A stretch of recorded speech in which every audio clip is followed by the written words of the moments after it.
설명이에요. 저희가 4월에도 했고 5월에도 했고 이번에 해서 이번에는 좀 신청이 저조하지 않을까 생각했는데 이번 역시 1분 만에 마감됐습니다. 신청이 어려우셨죠?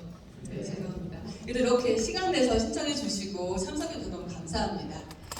네, 참석해주신 분들을 대상으로 이제 설문조사를 먼저 했습니다. 이제 궁금하신 것들도 한번 여쭤봤고요. 그 다음에 우리 학교에 입학하고자 하는 이유는 뭐냐라고 하는 그런 부분도 한번 설문을 했었거든요. 그 내용 모습 말씀드릴게요. 안 넘어가요. 네, 그래서 본교에 입학하고자 하는 이유가 뭐냐라고 했더니 첫 번째로 제일 많이 한 건 무슨 얘기였을까요? 네, 교육활동이 마음에 들어서 라는 이야기를 많이 했습니다. 교육활동이 마음에 들어서. 또 두 번째는 잠시만요. 안 넘어가서.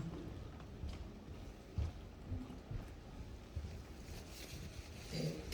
또 질 높은 교육과정과 좋은 교육환경, 진로가 국제 사회계열이라서 또 글로벌 역량을 펼치면서 세계적 인재가 되고 싶다 이런 얘기도 있었고요. 또 면학 분위기, 대입 실적, 자기도적 학습 역량을 키우기 위해서 이런 이야기를 많이 했습니다. 네, 이런 것들을 확인하고 싶어서 오늘 오셨을 텐데 앞에서 고전쌤 말씀이나 또 졸업생 얘기, 또 교육과정 이야기를 통해서 많이 확인하셨을 거라고 생각해서요. 저는 입학 전형에 대한 그런 내용을 먼저 중심적으로 말씀드리겠습니다. 첫 번째로 올해 입학 전형부터 말씀을 드릴게요. 역시 질문 받았던 내용들을 바탕으로 해서요. 그 답변을 하는 형식으로 말씀드리겠습니다. 제일 많이 물어보시는 건 이런 걸 많이 물어보세요. 일반 전형과 지역수사 전형의 차이가 뭐냐라는 거 많이 물어보시고요. 또 하나는 그러면 중복 지원도 가능한가요? 라는 질문을 많이 하십니다. 우선 밑에 것도 말씀드리면 중복 지원은 불가합니다.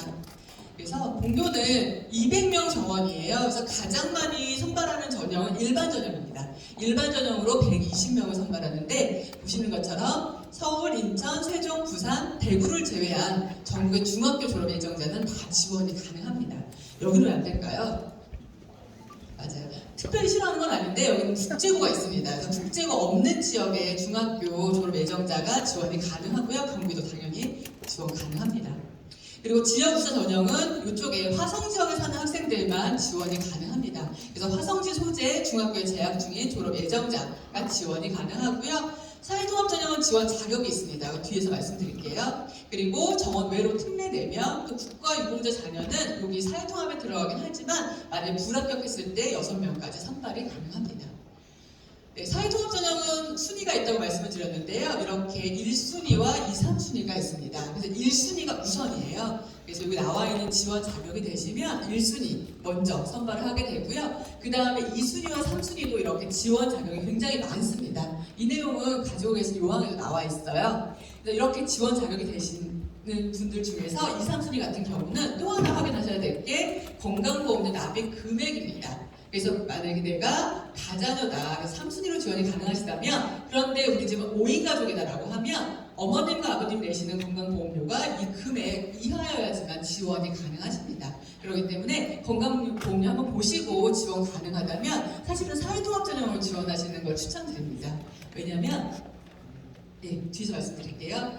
어느 전형이 더 유리하냐라는 걸 말씀드릴 때 사회통합 전형이 좀 유리하다라는 말씀을 이제 뒤에서 드리고 싶은 내용인데요. 작년 경쟁률을 보셨을 때도 사회통합 전형이 좀 경쟁률이 낮았습니다. 1.9대 1이었고요. 지역우수 2.1대 1, 특례와 일반 전형 2.5대 1이었습니다. 그래서 작년에 저희가 200 선발을 했기 때문에 사회통합 전형을 제외하고는 모두 다 1단계 불합격자가 있었습니다. 하지만 사회통합 전형은 1단계 지원자 모두 다 합격을 했습니다. 전형별 경쟁률을 보셔도 이렇게 일반 전형이 항상 경쟁률이 높았습니다. 8개년 경쟁률인데요. 항상 일반 전형이 제일 높고 그 다음에 지역우수 전형 그리고 이 노란색이 사회통합 전형인데 사회통합 전형이 항상 좀 경쟁률이 낮은 편입니다. 물론 1순위를 제외하고 2, 3순위 경쟁률만 한다면 일반 전형과 비슷한 경우도 있어요. 하지만 그렇다 해도 낮은 편입니다. 네, 특례 전형은 참 경쟁률을 가늠할 수가 없어요. 높을 때 8대1도 있었고요. 낮을 때 1대1도 있었습니다. 그렇기 때문에 특례는 참 유리하냐라고 물어보면 말할 수 없다라고 할 수밖에 없습니다. 왜냐하면 모든 건 경쟁률과 관련이 있거든요. 경쟁률에 따라서 유불리가 갈린다라고 보시면 되겠습니다. 네, 사회통합 전형이 유리하다고 말씀드린 이유는 바로 여기 있습니다. 보시면 일반 전형은 항상 160점, 1단계 점수 160점 만점의 학생들이 2단계까지 합격을 했어요. 네, 보시는 것처럼 1순위 같은 경우는 훨씬 낮았고요. 2, 3순위 같은 경우도 156점, 152점의 학생들도 합격을 했습니다. 네, 두 번째 질문은 남학생 수 적다고 하는데 남학생들이 학교 생활도 어려운 점 없을까요? 라는 질문이에요. 걱정 많으시죠? 저도 남학생 아이가 하나 있는데 걱정이 많아요. 보면 지원자 자체가 남학생이 적습니다. 작년에 25.3%였고요. 여학생이 74.7%였습니다. 보통은 남학생이 한 30% 지원하는 작년이 좀 적었고요. 합격생도 역시 보면 한 23% 정도가 남학생이에요. 작년에 48명 입학했습니다. 남학생은. 그러니까 보통 한 52명에서 많은데 58명 정도 합격을 해요. 근데 그러니까 여학생들도 좀 치이지 않을까 걱정이 많으실 텐데요. 그렇진 않습니다. 사실 입학하면 깜짝 놀라실 거예요. 이때껏 경험하지 못한 인기를 실감하실 거예요. 굉장히 인기가 많아요. 웬만하면 여자친구 막 생겨요. 그리고 또 남학생들이 적다 보니까 그들끼리 굉장히 똘똘 뭉쳐서 운동도 하고 공부도 하면서 굉장히 잘 생활하고 있습니다. 그러니까 그런 부분 걱정하지 않으셔도 될 것 같고요. 또 수행평가도 걱정이실 텐데 중학교 때까지 수행평가는 꼼꼼해야지 잘하는 수행평가 많잖아요. 그래서 여학생한테 유리하지만 고등학교는 안 그렇습니다. 고등학교는 사고력을 요하는 그런 수행평가가 많기 때문에 남학생한테 불리한 게 없으니까 그 부분은 좀 안심하셔도 되지 않을까 싶습니다. 네, 다음으로 2학년 2학기 수학 한 과목이 B예요. 합격 어려울까요? 라는 질문입니다. 어려울까요? 아니요, 전혀 상관없습니다. 그리고 2학년 2학기, 이거 또 나왔네요. 합격 어렵지 않습니다. 왜 그러냐면요. 보시면 저희가 1단계와 2단계로 나눠서 시험을 치르게 되는데 1단계에 들어가는 과목에 수학이 없습니다. 2, 3학년 영어만 들어가요. 수학은 그 학생이 몇 점 받았는지 등급이 뭔지 저는 알 수가 없어요. 받는 생기부에 수학이 잘 빠집니다. 그래서 수학이 B인 건 전혀 상관이 없고요. 영어 성적과 또 출결, 국어, 사회가 들어간다라고 보시면 되겠고요. 1단계에서 200 선발한 다음에는 면접이 있습니다. 면접이 40점이에요. 최종 선발한다라고 보시면 되겠습니다. 그래서 영어는 보시는 것처럼 점수가 들어가는 건 아니고 A, B, C 같은 성취도가 들어갑니다. 그래서 A일 때 40점, B일 때 36점 이렇게 4점씩 감점이 이루어지고요. 동점자일 때만 국어하고 사회가 반영이 됩니다. 그리고 출결은 사실 생각보다 중요해요. 미인정일 때만 중요한데 미인정 결성 1일일 때 0.1점, 최대 0.5점이에요. 근데 미인정 지각 결과 조퇴일 때도 감점이 됩니다. 근데 이거는 1, 2, 3학년 합산이에요. 합산으로 해서 3회 0.1점 감점이 됩니다. 중요하다고 한 내용은 왜 그러냐면 이렇게 영어 성적이 4학기 반영된 다음에 가장 먼저 출결 감점을 합니다. 그 다음에 1단계 총점이 나오거든요. 그래서 이렇게 나왔을 때 동점자가 없으면 더 이상은 확인 안 해요. 근데 동점자가 생겼을 때 제일 먼저 확인하는 건 3학년 2학기 국어입니다. 3학년 2학기 국어가 A인지 B인지를 확인하게 되고요. 그래도 동점자 처리가 안 되면 3학년 2학기 사회, 그 다음에 3학년 1학기 국어 이렇게 쭉 밑으로 내려가게 됩니다. 그래서 2학년 1학기 사회까지 확인했는데 동점자가 나온다면 동점자는 다 합격이에요.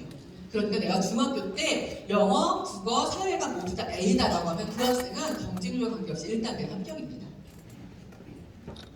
다음으로 내신 성적 검정고시 같은 경우는요. 검정고시는 이렇게 6과목이 반영이 됩니다. 그래서 6과목의 평균이 반영이 되고요. 평균 점수가 98점 이상이면 영어 4학기 만점에 160점을 부여하게 됩니다. 검정고시 같은 경우는 출교 점수 별도로 반영하지 않아요. 왜냐면 생기부가 없어서요. 생기부 제출도 안 하시고요. 네, 봉사활동 확인서랑 체험활동 확인서는 있다면 제출해도 되고 제출하지 않아도 상관없습니다. 이런 질문도 하셨어요. 입학에 필요한 동아리 활동 수상 내역이 있나요? 라는 질문인데요. 동아리 활동 자체보다는 동아리 활동에서 보여진 역량이 훨씬 더 중요합니다. 그 학생이 밴드 동아리든 아니면 춤을 추는 동아리든 그런 건 중요한 게 아니라 거기서 학생들이 보여주는 그런 모습들 이런 게 훨씬 더 중요하다는 생각이 들고요. 수상은 전혀 영향을 주지는 않습니다. 왜냐하면 저희가 받는 생활기록부에는 보면요. 외고 국제고 옵션을 사용해서 출력을 한 생활기록부를 저희가 받게 되거든요. 근데 거기에는 수상 경력이 아예 빠져 있어요. 그렇기 때문에 중학교 때 그 학생이 어떤 대회에 나가는지조차도 알 수가 없습니다. 그리고 교과학습 발달 상황 중에서도 원점수 표준 편차 없고요. 아까 말씀드린 것처럼 성취도만 나옵니다. 그리고 과목별 세부적 특기사항도 역시 제외되고요. 행동특성의 종합의견은 1, 2학년 내용만 나오고 3학년 내용은 나오지 않습니다. 그래서 생활기록부를 이렇게 받아보면 성적 부분에 이렇게 사회, 국어, 영어만 나와 있는 걸 확인할 수가 있습니다. 그러니까 수학은 없으니까 상관없고요. 과학도 없고요. 근데 보시면 2학년 같은 경우에 역사가 나와 있어요. 역사는 왜 나왔냐면 사회를 안 배우고 역사를 배우는 학기가 있습니다. 그럴 경우에는 역사가 반영이 되고요. 근데 만약에 사회랑 역사 둘 다 배웠다면 역사는 반영이 안 되고 사회만 반영된다라고 보시면 되겠습니다. 다음으로 면접과 자소서, 생활기록부 2단계 반영 비율도 궁금하다라고 하셨는데요.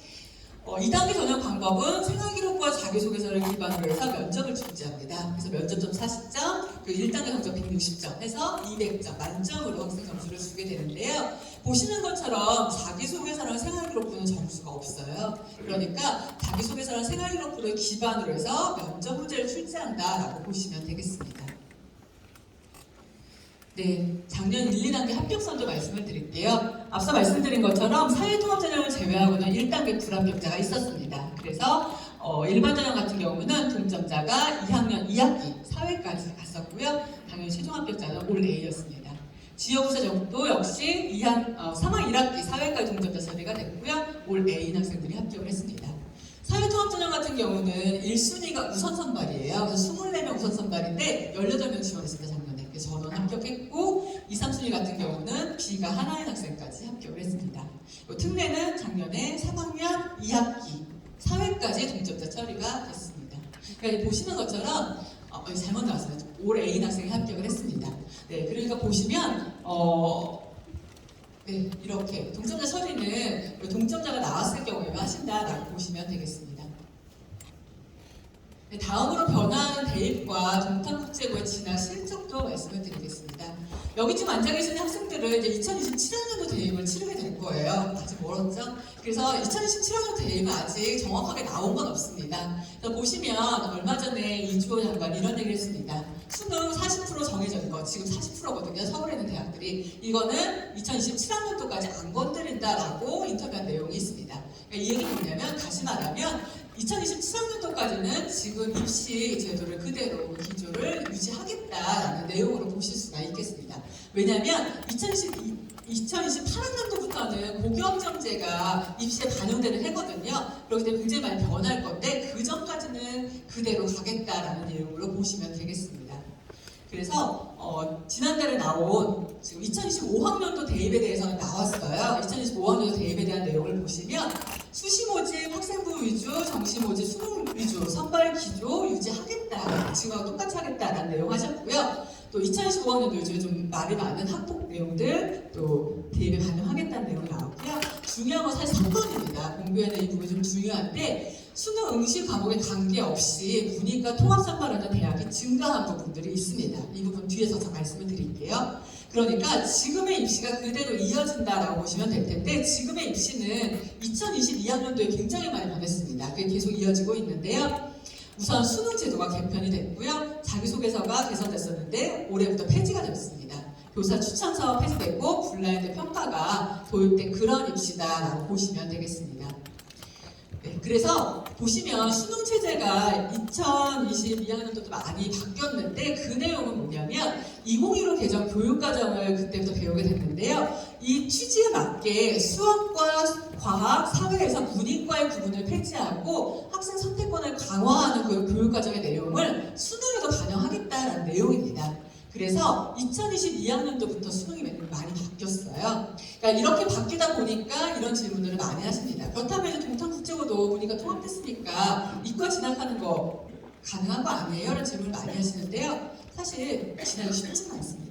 근데 제가 작년까지는 사실 이렇게 말 안 하고 진학이 어려워요라고 얘기했는데 이제는 진학이 쉽지 않다는 말을 바꾼 이유는 앞서 보여줬던 그 세 번째 수능에서 문이과를 그 경기를 억센 대학들이 많기 때문에 그렇습니다.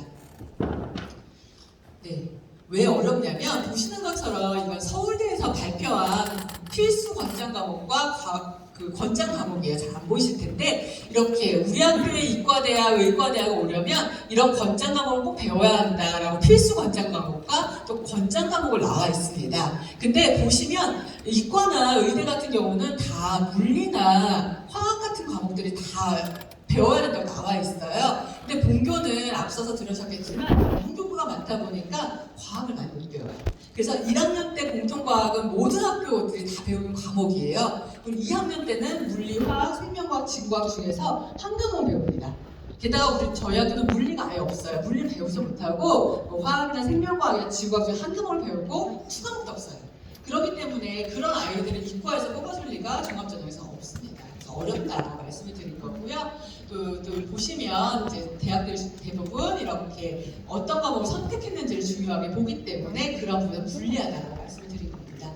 하지만 이화여대처럼 이렇게 이과에서 문과를 뽑는 대학도 있어요. 보시면 의과에서도 이렇게 문과 인원수를 뽑는 대학이 있는데 서울시 이화여대가 유일합니다. 그래서 그런 경우에는 본교 아이들도 의대도 가고 공대도 가지만 이런 대학이 없다 보니까 쉽지 않다라고 말씀을 드리는 거예요.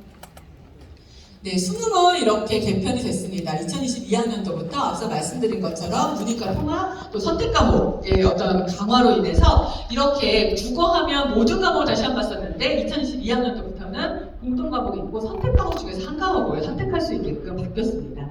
마찬가지로 수학도 예전에는 문과 아이들은 수학 나, 이과 아이들은 수학 가형을 봤는데 이제는 바뀌어서 공통 과목이 있어요. 그리고 선택 과목 중에 어떤 걸 선택해서 한 과목만 볼 수 있게끔 바뀐 내용입니다. 사탐, 바탐도 마찬가지고요.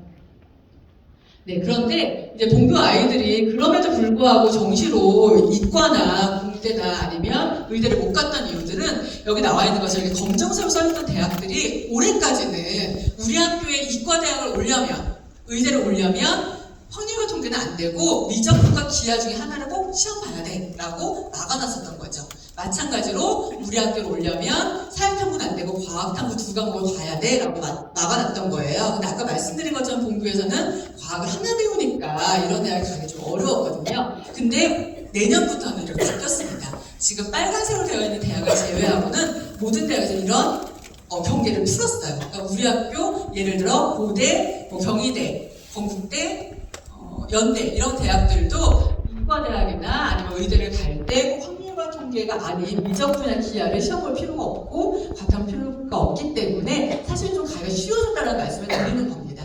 하지만 그렇다고 해도 사실은 우리 학교 아이들이 가장 많이 선호하는 학과는 경제학과나 경영학과를 제일 많이 가고 있습니다.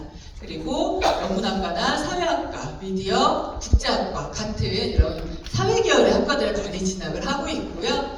또한 교육과정 면에서도 본교는 문과 과목이 굉장히 많고 대학도 문과로 많이 진학을 하고 있습니다. 그렇기 때문에 사실 우리 학교는 문과 성향의 학생들이 오면 행복하게 생활할 수 있는 학교다라고 보시면 되겠습니다. 네, 다음으로 이제 학생종합전형 서류가 굉장히 간소화됐습니다. 그러니까 예를 들면 수상, 봉사활동, 외부봉사활동, 자율동아리, 독서 다 안 보겠다는 거예요. 그러니까 결국은 다시 말하면 정규 교육과정 외에 비교과 활동을 대입해서 반영하지 않겠다라는 의지입니다. 그렇기 때문에 앞으로는 정말로 중요한 건 교육과정입니다. 그래서 이제 교육과정이 정말 잘 되어 있는 학교를 선택하시는 게 중요하다고 말씀을 드립니다. 네, 재학생 기준으로 내신 커트라인 수시 입시 결과 궁금하다라고 하셨는데요. 사실 본교가 이제 공립학교예요. 그렇기 때문에 교육청 지침에 따라서 대학 진학 결과를 고교 서열화 조정한다고 해서 자세하게 알려드릴 수 없는 그런 부분이 있습니다. 그래서 대략적으로 말씀을 드릴게요. 작년에 수시에서 가장 많이 지원했던 건 역시 종합전형이었습니다. 종합전형으로 굉장히 학생들이 많이 지원을 했고 합격을 했고요. 특기전형 같은 경우는 본교 아이들이 예전에는 굉장히 많이 진학을 했었는데 특기 자체가 굉장히 많이 줄었어요. 인원수가 줄어서 요즘에는 종합전형으로 많이 진학하고 있다고 보시면 되겠습니다. 해외대학에 관심 있는 아이들이 생각보다 많지 않아요. 그래서 보통 한 해에 한 3명 정도 진학을 하고 있습니다. 네, 수시 정시 작년 합격자 수입니다. 상위 3개 대학, 서울대, 연대, 고대에 합격한 수시 합격자는 54명이고요. 정시 17명이었습니다. 또 상위 6개 대학은 보시면 수시에서 101명, 정시에서 39명 합격했고 상위 10개 대학은 119명, 65명 합격했습니다. 물론 중복 합격 포함이고요. 재수생은 포함되지 않은 숫자다라고 보시면 되겠습니다. 네, 이제 서울에 있는 16개 대학은 정시가 그래서 40%가 늘었거든요. 그럼 정시에서 동탄국제 역량이 있는지 표를 말씀을 드릴게요. 작년에 정시 합격한 학생들 중에서 가장 낮은 내신을 보여주는 편인데요. 물론 정시에서는 내신은 들어가지 않아요. 서울대가 들어가긴 하지만 미비하거든요. 근데 보시면 3점 후반대 학생이 서울대에 정시로 합격했습니다. 물론 수시는 어려워요. 정시로 수능 봐서 합격한 경우고요. 성대 같은 경우는 5점대 후반의 학생, 또 건국된 6점대인 학생까지 합격을 했습니다. 네, 이렇게 사실 내신은 낮은데 정시에서 좋은 결과를 얻을 수 있었던 이유를 본교에서 이렇게 분석하고 있습니다. 우선 아이들이 수준이 거의 비슷해요. 그러다 보니까 학생들의 수준에 맞는 수업을 정리하기가 용이합니다. 그래서 학생들의 전체적인 어떤 학업 역량이 향상됐기 때문에 가능했다라고 보여지고요. 두 번째는 이제 아이들이 주중에는 학원을 못 갑니다. 그래서 학교 안에서 할 수 있는 방과 후 수업 굉장히 수준별로 열고 있고요. 또 이제는 모든 학교가 인터넷 설비가 잘 돼 있지만 이제 본교는 개교할 때부터 인터넷 무선망이 잘 갖춰져 있었어요. 그래서 아이들이 운동장에서도 또 어느 곳에서도 인터넷 강의도 들을 수 있고 또 원하는 내용들을 찾아서 검색을 하면서 공부를 할 수 있습니다. 이런 부분들도 역시 학생들의 역량을 키워주는 데 도움이 됐다고 보여지고요. 사실 정말 중요한 건 마지막 부분이에요. 학생들의 자기소학습 역량이 강화됐기 때문에 가능했다라고 보여지는데요. 이제 본교 아이들은 입학하면 이제 일과 시간이 끝나는 4시 반부터 11시까지 여기 지혜관에서 공부를 하게 됩니다. 그래서 학년별로 자기소학습실이 2개씩 있어요. 그래서 100명씩 들어가거든요. 근데 1학년 아이들 처음에 오면 잘 못해요. 한 8시 되면 막 공부하기 싫다고 그러고 딴 거 막 하고 싶어 하거든요. 그냥 2-3달 지나면 습관이 듭니다. 이렇게 자기소학습 역량이 키워졌던 게 가장 컸다라고 보여집니다. 네. 그렇다면 이제 수시도 역시 60% 이상이고 사실 본교 아이들은 수시로 거의 70%가 가고 있거든요. 수시에서 이렇게 어떤 역량을 보일지 표로 말씀을 드릴게요. 작년에 서울대에 합격한 수시 합격자 10명 중에서 가장 낮은 내신은 2.8이었습니다. 2.8의 학생이면 거의 본교에서 한 13등, 14등 정도 하는 학생까지 합격을 한 거예요. 그때 물론 14명 다 합격한 건 아니지만 이렇게 2점대인 학생까지 합격했다라고 보시면 되겠고요. 이화여대 같은 경우는 5점대도 합격을 했습니다. 이화여대 굉장히 좋은 대학인데 이렇게 이화여대나 고대 같은 경우에 내신이 낮아서 합격하는 이유는 이 대학들은 종합전형이고 수시대도 불구하고 정시 최저하는 기준이 있습니다. 그렇기 때문에 본교 아이들이 좀 내신을 극복하고 많이 합격하는 편이다라고 보시면 되겠습니다. 이렇게 수시에서도 낮은 내신에도 불구하고 좋은 대학을 갈 수 있었던 이유는 첫 번째도 역시 아이들의 수준이 비슷하니까 정말 어떤 수업을 해도 아이들이 따라옵니다. 이렇게 수업했던 내용들을 생활기록부에 기록을 하고 또 그 기록이 또 대학에서 긍정적으로 평가를 받았기 때문에 가능한 일이다라고 보여지고요. 또 앞서 말씀드린 어떤 교육과정 편제 또 여러 가지 국제계열의 수업들이 내실 있게 이루어졌기 때문에 가능했다라고 보여집니다. 마지막으로 3학년생들 굉장히 많이 고생해 주시고 계시는데요. 보통 4월과 5월에 매년 입학처를 방문합니다. 입학처를 방문해서 이제 우리 아이들 자료를 가지고 가는 거죠. 예를 들면 연대 가서 연대에 우리 아이들 10명 썼는데 그 중에 5명 합격했다. 그 중에 내신이 비슷한 아이도 있는데 이 학생 왜 불합격했냐라고 그 내용들을 확인합니다. 그래서 그 확인한 내용들을 가지고 매년 이렇게 입시 책자를 만들어요. 그래서 이런 책자를 가지고 아이들에게 맞춤형 입시를 했던 것이 수시에서 좋은 결과를 얻었던 이유 중에 하나다라고 보고 있습니다. 결론은 사실 입시도 어떻게 바뀔지 몰라요. 하지만 그래도 본교는 이렇게 준비되어 있는 학교다라는 걸 말씀드리고 싶습니다. 다음으로 자기소개서 작성 방법 말씀을 드릴게요. 아직 6월이라 작성하시지 않으시고 있을 것 같은데 자기소개서 학원에 도움 받아야 될까요? 라는 질문 많이 합니다. 그럴까요? 그렇진 않습니다. 사실 학생 스스로 쓰는 내용이 더 좋아요. 그렇게 말씀드린 이유는 뭐냐면 사실 아이들은 이렇게 쓰고 싶어 합니다. 내 모습하고 좀 다르게 사자처럼 이렇게 하고 싶을 텐데 저도 이렇게 하고 싶을 것 같아요. 근데 이렇게 쓴 자기소개서 위험합니다. 왜 위험하냐면 앞서 말씀드린 것처럼 자기소개서가 평가의 대상이 아니에요. 그러니까 다시 말하면 자기소개 잘 썼다고 합격하는 게 아닌데 이렇게 자기소개 쓰게 되면 이제 면접관들이 굉장히 기대합니다. 아 이런 아이가 우리 학교에 용인 애들고 안 가고 막 이런 생각이 든단 말이에요. 오면 이제 기대하고 보게 되는데 그 아이가 그 정도 역량을 보여주지 못한다면 아마 점수가 낮을 수밖에 없을 거예요. 그렇기 때문에 자기소개서는 학생의 역량과 지원 동기, 인성 등을 확인한다라고 보시면 되겠고요. 그 내용이 면접을 통해서 아이가 발현할 수 있어야 된다라고 보여집니다. 그렇기 때문에 과장되고 왜곡된 것보다는 진실되고 솔직한 게 훨씬 더 좋은 자기소개서다라고 말씀을 드립니다. 네, 자기소개서는 어떤 걸 쓰면 좋을지 보여드리면요. 공통문항입니다. 외고, 국제고, 자사고 다 같은 내용으로 자기소개서 쓰게 되고요. 요항에도 나와 있습니다. 첫 번째는 자기수학습 과정을 써라라는 내용이고요. 두 번째는 지원 동기 및 진로 계획, 마지막은 인성 경험을 쓰는 내용입니다. 이 세 가지는 자기소개서의 영역이기도 하지만 면접에서의 평가 영역이기도 합니다. 우선 그럼 어떤 내용을 쓰면 좋을지 하나씩 말씀드리면요. 자기소학습 영역에서 학생들이 가장 많이 쓰는 건 뭘까요? 공부 방법이에요. 저는 이렇게 해서 성적 올랐어요. 이런 거 많이 쓰는데 사실 이런 거보다는 구체적인 학습 경험을 학업 역량이 드러나도록 쓰는 게 더 좋겠다라고 말씀을 드립니다. 네, 한번 자기소개서를 예를 들어볼게요. 이렇게 썼어요, 학생이. 저는 공부 열심히 하고 싶어서 수능 문제집, 통합 문제집 좀 풀었고요. 다음 수능 있어요. 그 계획을 세워서 시간에 방법을 풀고 또 공식으로 정답을 듣고 선생님이 물어보면서 문제를 풀고 받았을까요? 왠지 잘한 것 같지 않아요? 왠지 잘한 것 같아요. 생각이 들 거예요. 이런 작성은 공부가 되면 알아야 되고요. 또 하나 중요한 건 누구나의 정도가 되겠죠? 나만의 정도가 되지 못하기 때문에 그렇지 않다라고 말씀을 드립니다. 어떤 분들이 있어요?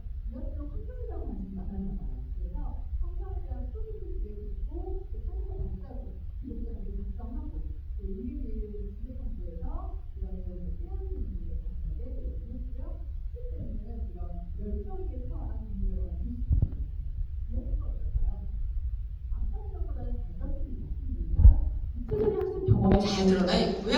또 본인의 자기주도 학습 역량이 잘 드러나기 때문에 이렇게 쓰면 잘 썼다라고 보여집니다. 네, 두 번째로 지원 동기 및 진로 계획 부분에서는 학생들이 제일 많이 쓰는 건 동탄국제고 프로그램이에요. 앞서 말씀드렸던 뭐 1인 1학기라든가 뭐 이문고전 읽기 이런 걸 많이 쓰는데 사실 그런 것보다는 본인이 들어가는 게 더 좋고요. 진짜 자신의 삶에 대한 계획을 간단 명료하게 쓰면 좋습니다. 혹시 자기소개서 몇 자인지 아세요? 1500자예요. 1500자이기 때문에 사실 이 부분은 좀 간단 명료하게 쓰는 게 좋겠다라고 말씀을 드립니다. 어떤 학생이 이렇게 썼어요. 이 학생은 방송 연출가가 되고 싶대요. 그래서 이런 글로벌한 방송 제작을 위해서 뛰어난 외국 실력과 국제적 이해가 필요하다고 생각했대요. 간단했답니다. 그래서 이런 프로그램이 잘 갖춰져 있는 동탄국제에 지원하게 됐다. 입학한 후에는 이런 활동을 하겠다라는 내용이었습니다. 잘 썼을까요? 네, 잘 썼다고 보입니다. 왜냐하면 보면 지원 동기가 학부에 대한 이해를 바탕으로 하고 있고요. 자신에 대한 계획이 굉장히 명확합니다. 이렇게 쓰면 잘 썼다라고 보여집니다. 네, 마지막으로 인성도 말씀을 드릴게요. 인성 영역은 사실 보통 300자 쓰는데 아이들 쓰기 가장 힘들어요. 어떤 거 쓰면 좋을까요? 경험을 쓰면 좋겠죠? 사례를 들어서 쓰면 좋겠습니다. 그리고 구체적으로 쓰면 더 좋고 느낌점과 내적 변화가 드러나게 쓰는 것이 좋겠다라고 말씀을 드립니다. 이것도 역시 자기소개서 한번 보여드릴게요. 학생이 이렇게 썼습니다. 제 배는 뜨거운가 봐요. 저는 어떤 일이든 열심히 해요. 적극적입니다. 친구도 다 인정해요. 라고 쓰면 아 그래 적극적인가? 라는 생각이 들지만 이 학생의 모습이 잘 그려지진 않거든요. 이렇게 쓰면 더 좋을 것 같아요. 저는 학교 앞 시내버스 정류장에 설치된 인도와 차도 구분하는 분리대 철거한 경험이 있어요. 먼저 구청에 전화 걸었고요. 홈페이지에 민원 넣었습니다. 라고 한다면 사실 같은 내용이에요. 하지만 이 학생이 어떤 아이인지 머릿속에 그려지잖아요. 그래서 이렇게 사례를 들었으면 좋겠다라고 말씀드립니다.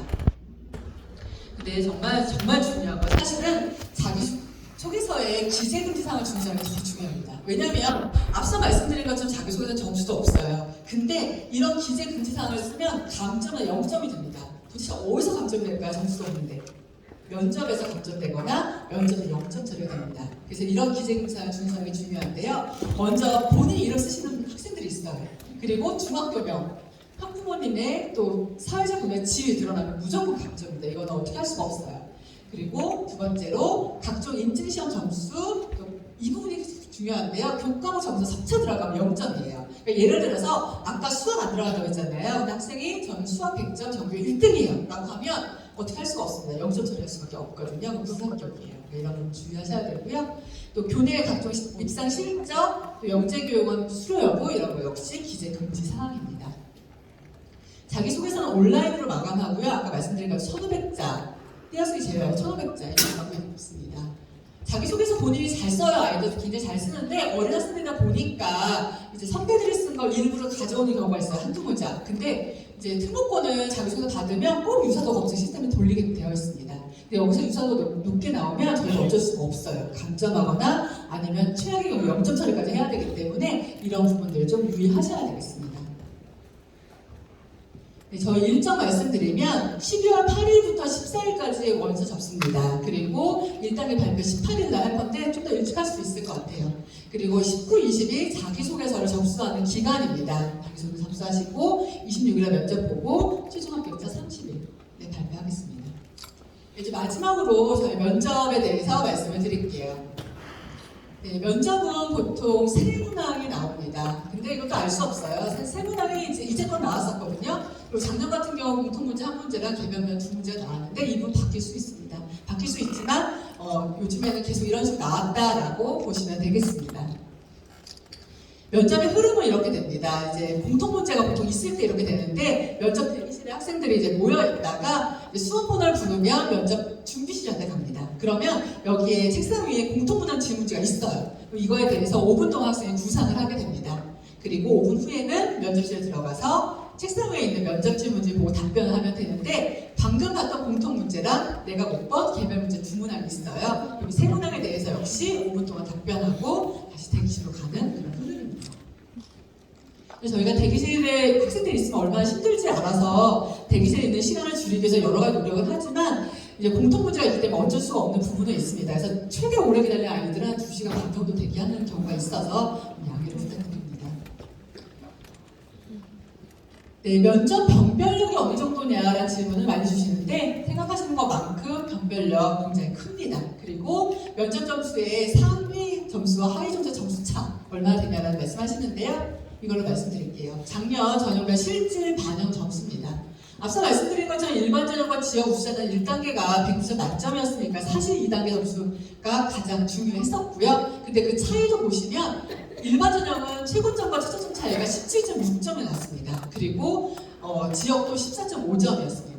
사회통합점 이상 수비는 1단계에서 156점의 학생도 합격을 했어요. 그렇기 때문에 4점 차이가 났었는데 면접에서는 거의 13.1점 차이가 났기 때문에 사실 1단계 점수 4점은 면접으로 충분히 뒤집을 수 있는 그런 상황이다라고 보여집니다.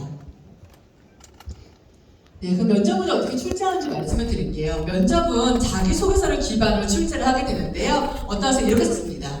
내가 좋아하는 게 뭐지? 이런 고민에 빠졌대요. 나는 화려한 직업을 원했답니다. 그래서 어릴 때 보던 픽사 애니메이션 다시 봤대요.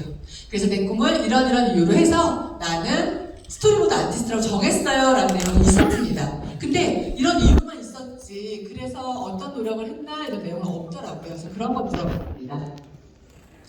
스토리보드 아티스트라는 지원자의 꿈을 위해서 중학교 과정에서 노력했던 것 중에서 가장 의미 있었던 독서 경험, 체험 활동을 하나씩 이야기해보고 그 이후에 자신의 변화도 이야기해보세요 라고 냈습니다.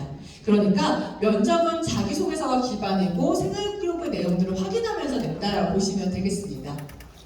네, 다음 인성도 마찬가지예요. 보시면 이 학생은 학교에서 장애인 이해하기 돕기 활동을 했나봐요. 1학년 때 너무 좋았대요. 그래서 장애인을 차별하지 말아야겠다는 걸 느꼈고 자기는 장애인 복지사를 가서 장애인들 심리적 이해하고 도와주고 봉사해야지 라는 내용이었습니다. 굉장히 훌륭한 아이죠. 그래서 생활기록을 봤어요. 그랬더니 1학년 때 장애인 이해 돕기 활동이 있었더라고요. 근데 장애인 시설에서 봉사하고 싶다는 아이였는데 2, 3학년에 그런 내용이 전혀 없었습니다. 굉장히 합리적 의심이 들잖아요. 그래서 물어봤어요. 1학년 때 장애인 이해하고 돕기 봉사활동을 통해서 장애인을 위한 봉사활동 해야겠다고 생각했는데 그걸 어떤 활동 했어요? 라고 물어봤습니다. 학생이 뭐라고 얘기했을까요? 본인은 이때 이 활동이 너무 좋아서 장애인 돕기 활동 정말 하고 싶었대요. 근데 여러 군데 전화를 해봤지만 중학생이 자기를 받아줄 데가 없었답니다. 그래서 봉사활동 못했지만 장애인의 복지나 이런 부분에 관심이 생겨서 관련된 책도 읽고 동아리 활동도 했다고 하더라고요. 그래서 얼른 찾아봤어요. 그런 내용이 있었습니다. 그래서 이 학생의 면접은 진정성이 있었다라고 자소서 진정성이 있었다라고 판단을 했습니다. 네, 공통문항은 주로 이런 문제가 나왔었습니다. 보시면 인간의 삶이 점차 행복해졌다고 생각하느냐, 앞으로 어떻게 될 것 같냐라는 걸 독서 경험을 들어 말해봐라 라는 문제가 있었습니다. 네, 보시면 알겠지만 지식적인 내용은 아니에요. 학생이 어떤 가치관을 가지고 있고 어떤 생각을 가지고 있느냐라고 하는 걸 본교의 인재상과 엮어서 물어보는 문제다라고 보시면 되겠습니다.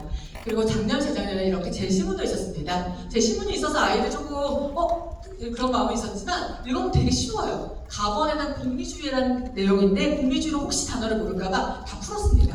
그리고 나번에는 죄와벌 내용을 가지고 결국은 가치관을 물어보는 거였어요. 가치관을 물어보는 그런 내용이었습니다.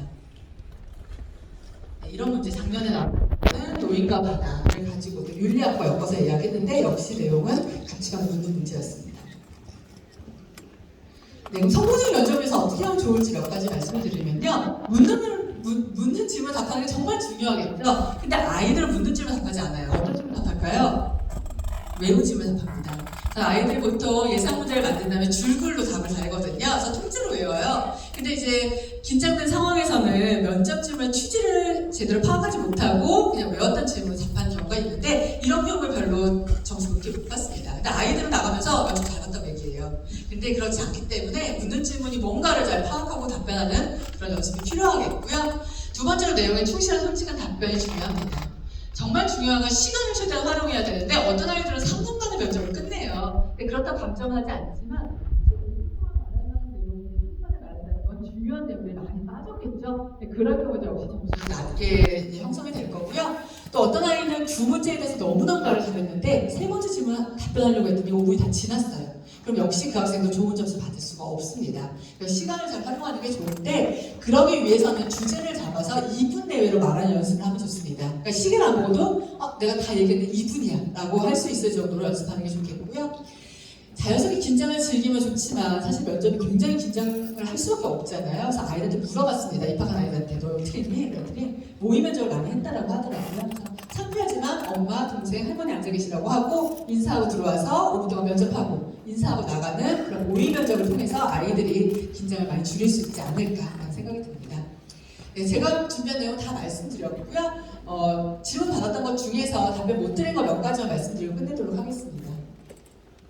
네, 국제고 학비 정확히 얼마냐라고 물어보셔서 정확히 보여드리려고 학생들이 냈던 거 이제 캡처했는데요. 저희 공립학교입니다. 그래서 무상교육하고 있고요. 교과서비 입학금, 학교 운영지원비 학비 없습니다. 하지만 내는 돈은 있어요. 뭐가 있냐면 네, 보시면 기숙사비와 급식비가 있습니다. 기숙사비가 한 0만 원 되고요. 그다음에 급식비는 아침 저녁해서 하루에 13,000원 정도 됩니다. 그리고 저희가 아침 운동을 하고 있기 때문에 아침 운동비가 한 달에 한 3만 원 정도 되고 방과후는 보통 6주 수업이거든요. 6주에 6만 원 선입니다. 그리고 1, 2학년, 3학년 마찬가지인데 원어민 보조교사 운영비라는 게 있는데요. 보시면 분기별로 내는 거예요. 그래서 많이 는 학년이 2학년 때 분기별로 7만 1천 원 정도 내니까 한 달에 한 2만 5천 원 정도 된다라고 보시면 되겠습니다. 하지만 빠지는 분도 있어요. 아이들이 월요일부터 목요일까지는 학교에 있으니까 교통비도 빠지고요. 평일에 학원 안 보냅니다. 저희 아픈 아이들 말고는 외출이 안 되기 때문에 학원비도 평일에 안 나가고요. 아쉽지만 매점이 없어요. 간식비 안 나갑니다. 별로 안 좋죠. 네, 그리고 사실 아침에 저도 우리 아이 못 깨우고 나왔거든요. 아침에 아이들 깨우기 너무 힘들잖아요. 학교에서 깨워줍니다. 그리고 학생들도 엄마, 아빠 매일 보면 좋지만 일주일에 한 번 더 좋더라고요. 스트레스 해소도 빠지니까 사실 가성비 굉장히 좋은 학교다라고 말씀을 드립니다. 네, 스페인어, 중국어 미리 배우고 와야 될까요? 라는 질문도 많이 해주시는데요. 아니에요. 기초부터 가르쳐 주기 때문에 안 배우고 오셔도 됩니다. 그리고 수업 시간에 배우는 걸로 충분합니다. 비슷한 얘기인데 영어 굉장히 잘하는 아이들 많은데 그런 아이들만 유리하지 않아요? 라는 질문도 굉장히 많이 주시는데요. 사실 정말 영어 잘하는 아이들은 한 15%예요. 한 반에 한 몇 명 정도까지 5, 6명? 이 아이들은 진짜 잘합니다. 거의 원어민 학생만큼 하는데 이런 아이들이 어학 실력이 뛰어나다고 꼭 내신으로 이어지지는 않더라고요. 그렇기 때문에 학교에 와서 아이들 영어 실력이 늘 거다, 회화 실력이 늘 거다라고 생각해 주시면 더 좋겠습니다. 네, 동탄국제고 어떤 아이들을 뽑냐, 인재상 있냐라는 말씀을 많이 해주시는데요. 사실 공교는 자기도 학습 역량이 있는 아이를 원합니다. 왜냐하면 아이들이 이제 부모님하고 떨어져서 학교에서만 생활해요. 그럼 도움받을 곳이 없어요. 그럼 본인이 뭐든지 다 스스로 해야 되는데 그런 역량이 안 되거나 아니면 그럴 만한 마음도 없는 아이들은 사실은 적응이 좀 어렵습니다. 그렇기 때문에 이런 자기도 학습 역량이 있거나 아니면 나는 혼자 해보고 싶다라는 마음이라도 있거나 또 협업하려는 역량을 갖춘 그런 인재라면 환영합니다. 네, 마지막 질문인데요. 동탄국제고 지원해야 할까요? 입학 후에 후회하지 않을까요? 질문이에요. 어려운 질문인데요. 제가 좋아하는 시로 말씀을 드릴게요. 정호승 시인의 봄길이라고 하는 시 이런 말이 나와 있습니다. 길이 끝나는 곳에서도 길이 있다. 길이 끝나는 곳에서도 길이 되는 사람이 있다. 스스로 분길이 되어 끝없이 걸어가는 사람이 있다라는 시가 있습니다. 네, 사실 어떻게 선택이 후회가 없겠습니까? 매일매일 후회를 할 수도 있어요. 하지만 본교에서 이런 아이들을 키우겠습니다. 길이 끝난 곳에서 길을 찾는 그런 아이들을 키우도록 하겠습니다. 아마 후회하지 않는 그런 선택이 되실 거예요. 네, 오늘 긴 시간 함께 해주셔서 감사합니다. 이상 마치겠습니다.